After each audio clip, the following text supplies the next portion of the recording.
Avec un peu plus de 6 km déjà ouverts pour cette route à 2x2 voies, un rechargement avec des matériaux d'apport, des caniveaux en cours de construction par endroits et d'autres bien finis, les bases vies des entreprises titulaires des travaux en cours de finalisation, avec notamment des équipements de production désenrobés et ceux de béton, le projet de construction des rocades de Kinshasa est parti pour être une brillante réussite.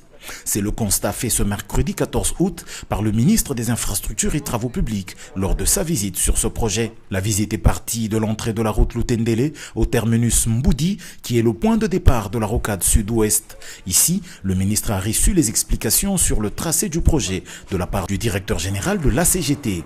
Nico Nzaounzaou a mis en avant la principale contrainte qui pèse sur ce projet, à savoir les expropriations pour l'obtention d'une emprise suffisante.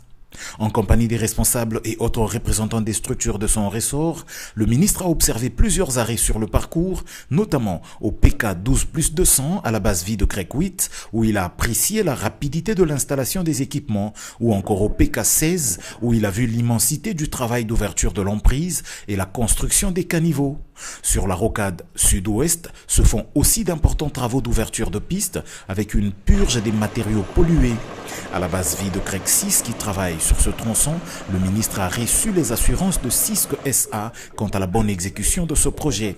Ici, on remarque que certains riverains s'étant approprié le projet cassent déjà par eux-mêmes les murs de clôture pour céder la place à la prochaine route.